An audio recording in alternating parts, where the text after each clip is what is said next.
ایک دنیا میں جہاں خواب خریدی اور بیچی جاتی ہیں، جمیلہ کبھی بھی اس کا حصہ بننے والی نہیں تھی۔ خواب قیمتی تھی، یہ شفا دی سکتی تھی، متاثر کر سکتی تھی، یا خوف میں مبتلا کر سکتی تھی۔ انہیں چمکدار شیشیوں میں بیچا جاتا تھا، جن میں دوسروں کی خیالات اور احساسات قید ہوتی تھی۔ ہر خواب کی قیمت تھی، اور امیر و طاقتور لوگ بہترین خوابوں کے لیے بہاری قیمت ادا کرتے تھی۔ وہ ایک خواب خریدتی تاک ایک یاد کو دوبارہ جیتی، متبادل زندگی کا تجربہ کریں یا اپنی خواہشات کو حقیقت میں بدل سکیں۔ جمیلہ، جو شہر کی غریب علاقے میں رہتی تھی، ہمیشہ اپنی سادہ زندگی سے خوش تھی۔ اس نے خوابوں کی بازار کی کہانیاں سنی تھیں، جو شہر کی نیچے کی دنیا میں چھپا ہوا تھا، جہاں لوگ خوابوں کی تجارت کرتے تھی۔ اس نے کبھی نہیں سوچا تھا کہ وہ خوابوں کی بازار کا حصہ بنے گی، لیکن جب اس نے اپنی طاقت دریافت کی تو سب کچھ بدل گیا۔ یہ ایک بارش والی شام کی بات ہے، جب جمیلہ ایک چھوٹی بے حد سادہ سے دکان پر جا پہنچی۔ یہ دکان دو ٹوٹی پھوٹی عمارتوں کے درمیان چھپی ہوئی تھی۔ دکان کی کھڑکیاں دھندلی تھیں، اور اوپر ایک چھوٹا سا نشان تھا جس پر لکھا تھا مارا کا خوابوں کا امپوریم۔ وہ اس کے پاس کئی بار سے گزر چکی تھی، لیکن کبھی اس نے اس کی طرف توجہ نہیں دی تھی۔ لیکن آج کچھ عجیب سا تھا۔ وہ اس دکان میں خود کو کھینچتی ہوئی محسوس کر رہی تھی۔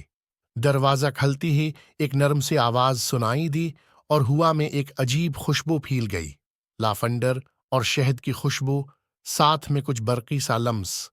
مرا، ایک بوڑھی خاتون جو چاندی جیسی بالوں اور چمکدار نیلی آنکھوں کے ساتھ کاؤنٹر کے پیچھے بیٹھی تھی، سر اٹھا کر مسکراتی ہوئی جمیلہ کی طرف دیکھنے لگی۔ خوش آمدید، اس نے کہا۔ اس کی آواز میں گرمی اور محبت تھی۔ میں تمہارا انتظار کر رہی تھی جمیلہ۔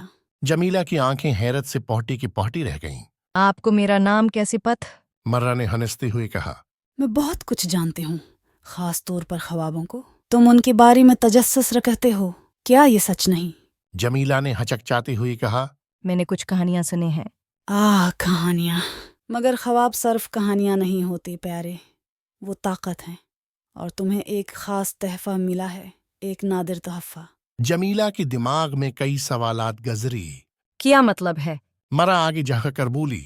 تم یہ نہیں جانتے، لیکن تم خواب تخلیق کر سکتے ہو، ایسے خواب جو بازار میں موجود کسی بھی خواب سے کہیں زیادہ طاقتور ہیں۔ جمیلہ کا دل دھک دھک کرنے لگا۔ خواب تخلیق کرنا؟ بوڑھی خاتون نے سر ہلایا۔ ہاں، تم انہیں اپنی تخلیق سے چن سکتے ہو، انہیں اپنی جذبات سے شکل دے سکتے ہو، اور انہیں حقیقت بنا سکتے ہو۔ لوگ خوابوں کے لیے بھاری قیمتیں دیتے ہیں جمیلہ، اور تم انہیں وہ کچھ دے سکتے ہو جو کوئی اور نہیں دے سکتا۔ جمیلہ حیرانی سے سر ہلا رہی تھی۔ مگر میں تو نہیں جانتی کہ ایسا کیسے کیا جائے۔